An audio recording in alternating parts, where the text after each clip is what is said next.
Mike Clelland is a writer and researcher who looks at the connection between UFOs and owls. That's right. Owls, like, owls. So he was recently a guest on the Unraveling the Universe podcast hosted by Ben. And Ben reached out to me beforehand and said, do you have any questions for Mike? And I did. And the reason he asked me is because I had made a video about Mike Clelland going on the Danny Jones podcast. I'll put all the links in the description so you can, go check it out. And I thought it was interesting, to say the least, because I had never heard of this connection between owls and, UFOs, and not just UFOs, but entities, aliens, right? Like aliens turning into owls and vice versa. Anyway, so we're going to take a look at those clips of Mike answering my questions that I gave to Ben. So shout out to Ben, Unraveling the Universe. Links in the description. Go subscribe to his channel. It's awesome. These are great interviews. So really excited to talk about this. Let's dive in. If you're new to the channel, y'all, and you like content like this, please hit that subscribe button. I put out a new video every day, 12 p.m. Central Standard Time. I do not miss a day. And please hit that like button, vetters.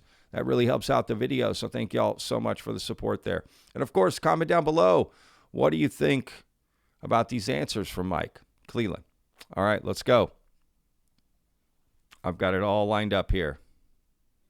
Now, it's not all about owls. Okay, so just mind you. Wow. I've got a couple of questions here from Patrick at Vetted. I don't know if you come across his channel. He covers the UFO phenomenon a lot. Could the phenomenon be lying to us? Could it? Yes. Oh, yeah. It could be lying. Another way to say it, is it theatrical? Right? So you go into a play, the lights go down in the theater, there's people on the stage. The people on stage are lying, right? They're not really, he's not really King Lear, So you can, but through the story that's presented on the stage, you can get swept away in the story. So yeah, they could be lying. But it's very rare that I get accounts where, like that's the line that the owl telepathically told to Karis. Like, why can't I be both? You're both. Is that a lie? Like, Karis is a real person. Like, right? I mean, what's a person, right? Yeah. So it's like, it really gets murky. So yes, absolutely. Yeah. It could be lying. And so here's the one lie that I think, this is me. I can't prove this, but this is certainly my sense. When, people will be on board a craft, and they'll say to the beings, like, where are you from? And they'll say, we're from Zeta Reticuli. Zeta Reticuli is a star in the night sky. And I'm like, maybe they're from Pleiades, maybe they're from Sirius, maybe they're from Zeta Reticuli. So but at the same time, like a little kid can go to the shopping mall, in December, and there's a guy in a red suit with a big white beard, and they sit on his lap, and they ask, where do you live? And he'll say, I live at the North Pole. He's not lying to the little kid. I mean, he's lying to the little kid, but it's all part of this theatrical thing. It's a wonderful thing. So yes, the answer is 100%. It could be full of lies, but I would say, what's the metaphoric or symbolic story that's being presented? That's interesting. So basically, we could potentially just be caught up in this galactic Shakespearean play. I don't know about that. Like a Truman Show, I guess. But that is an interesting way to look at it. But he does agree, right? They could be lying, right? As I say that all the time. How do we believe what these entities are telling us? How does anyone believe it? Right? No matter what they tell us or show us or anything, why are we to believe it? Right. And I guess like my kind of burning follow-up question, one of them is like, is it more along the lines of a white lie, like with telling the kid that, oh yeah, I live in the North Pole, or is it something darker? Is this whole thing a bit more murky? And what's your take on that? There's all kinds of stories about like cult leaders being told what to do by the alien voices that led to suicides, and or like the whole cult will wait in a field for the mothership to land and nothing happens. So there's like all kinds of deception. If I take those stories literally, I don't know you can find examples of those stories. I don't know how legitimate the cult leader, the spiritual leader was creating lies or manipulating, but I would say that is it a white lie? I mean, if my sense is that the UFO phenomena has been with us since the dawn of time, and it shows up in all kinds of ways through, fairy lore is one that's been well researched, and Vallée's work is vital to understanding the UFO experience. It's overlap with the fairy lore, but it's also ancient Christian lore and angels and the Native American lore is rich with star beings and visitors from the stars and such like that. So, the star beings that talk to someone in South Dakota is going to have a different story that they tell than the gray alien that tells an insurance salesman in Ohio, on board a craft. They're going to tell two different things. Is the flavor of those two different things similar? Is there a message that's being nuanced for the individual, right? If you want to talk to, are they speaking a language that culture would understand in their lore? Is someone in Rome is gonna what just fell off the? Must be a book. What book was it? I want to know. Let's find out. It's Sapiens by Yuval Noah Harari. Okay. We were just saying what is a human a few minutes ago, so maybe it's something to do with that. so they could be full of white lies that are. Ben just went with that book falling, man. He was just like, world's falling down around me. Let's continue this podcast. I love it. That's professionalism right there.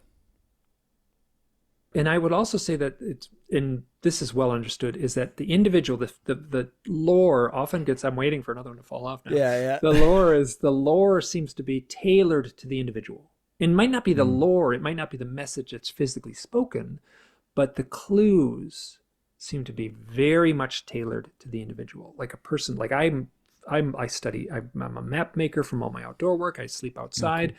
And like I have all kinds of experiences that seem to be tailored specifically for me, and I argue that point pretty well in my first book. Yeah, interesting. Again, it would kind of make sense to an extent, as much as any of this stuff can, in the sense that these other mystical experiences that we've touched on throughout this conversation are normally, they're individual, and people interpret them through their own lens, first of all on a cultural level, then on their own individual level, and everything along those lines. Part 2 from Patrick at Vetted: how can we trust what they show us? And maybe you're going to simply say we can't, based on the fact that they seem to lie to some extent, but what do you make of that? How can we trust what they show us?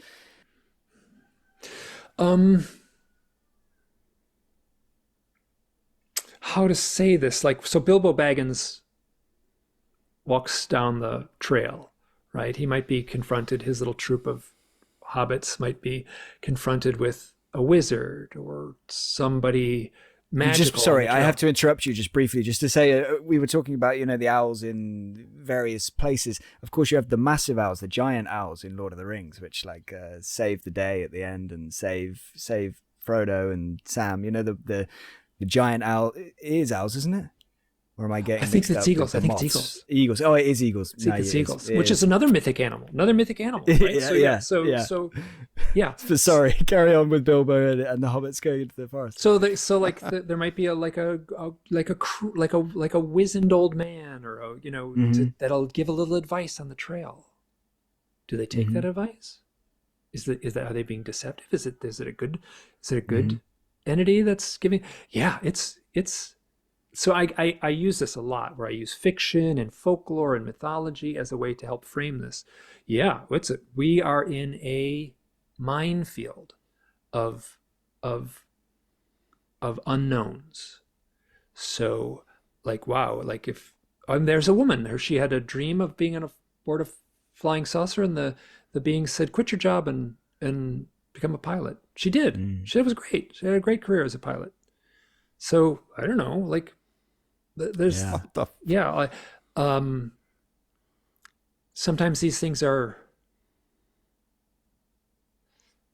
I know people who have had, I could probably think of a bunch of examples. Like often people who've had the UFO contact experience are told, write a book. Or even if they're not told, they suddenly are overcome with a compulsion to write a book. And if they don't write it, it's like, just makes them crazy. It's like, no, I'm not going to write that book. And then it's like this anxiety to and when they write the book, there's a, I did it. Okay. So are they doing the bidding of these alien overlords? Or is this actually a true compulsion that's welling up from the self? It gets very murky to untie these things. If it was a fictional story, I could write it in a way where it would be very clear. But in the real life events, I could find some where the UFO entity says, you will write a book, and then the person writes the book, and the book. I mean, there's cases like that, but I think for the most part, it's much murkier than that. That's a great question. And it's murky. It's not clear in a lot of cases. Yeah. And we've talked about the screen memory thing. How many do you think of your accounts would you say are actually screen memories versus some? So that's interesting, right? What do you guys think? What he said, right? That's basically what I wanted to know, right? Could these things be lying to us? How do we trust what they're showing us, right? Because his story, like what he talks about, and what a lot of people talk about, but his specifically about owls, I just had never heard before. And Diana Pasolka has an interesting owl story. I made a video about it. It's one of Vedid's most popular videos, to be honest with you. I'll put a link in the description. I just never heard of this connection. And I thought, because some of the stories you hear are just crazy, right? 4 foot tall owl. I mean, it's nuts.